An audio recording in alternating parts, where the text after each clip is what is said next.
My fiancé made a split-second decision that has cost me a year of my life, and I'm furious. My fiancé, and his son, 5, were out getting Chipotle on March 14th. On the way home, we reached a busy intersection with a blinking yellow light. My fiancé was driving, and I could tell he was about to go. I saw a car coming fast, and I very clearly told him to wait until the light was green. I don't know if he didn't hear me, didn't take me seriously, or just ignored me, but he kept driving forward anyway, and we got T-boned by a car going 50 miles per hour. Everyone else walked away fine, including his son, thank God, but I was crushed. I ended up with 2 full breaks in my pelvis, 2 fractures in my tailbone, fractures in my L4 and L5 vertebrae, and a fractured sternum. I was, and still am, in so much pain I can't even explain it. I wouldn't wish this kind of pain on anyone. I was rushed to the ER, where everything was a complete blur, except the trauma. I started having intense flashbacks, panic attacks, and nightmares about the crash and the pain. I had to undergo surgery where 2 7-inch steel screws were inserted into my pelvis. At the hospital, they gave me a back brace that was way too big for me. The nurses and PTs even admitted they didn't measure and just guessed my size.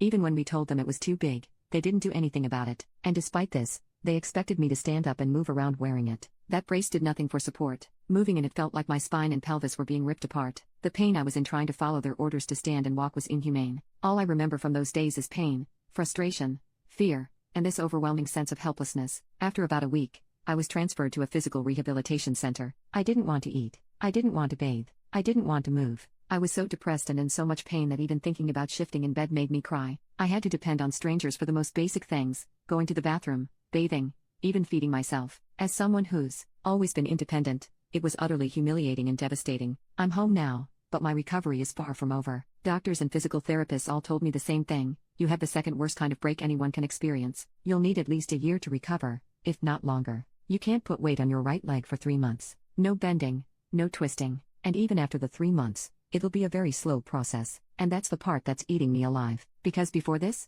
I was finally getting my life together. I was working on my health. I was eating right, doing CrossFit regularly, getting stronger and finally meeting people and socializing. I had just gone back to college. I was finally building structure into my life after being recently diagnosed with ADHD. And now, it's all on hold. I can't work out. I can't leave the house unless it's for a doctor's appointment. I can't do anything by myself. And it feels like I lost everything I was working so hard to build. And even though my fiancé has been supportive through all of this and is helping take care of me, I'm so angry at him. I told him. I warned him. I said, don't go. Wait. And when I asked him why he kept going, he just said, I don't know. And that I don't know is now costing me an entire year of my life, maybe more. And I'm the one who's paying for it every single day. Update. He's been devastated. He has apologized to me multiple times, at the crash site, in the hospital, during rehab, and at home. He's also been having panic attacks himself as of lately, something that he's never experienced prior to the accident. There was one moment where he called me panicking because he couldn't find his truck keys and desperately wanted to come see me to make sure I'm doing okay.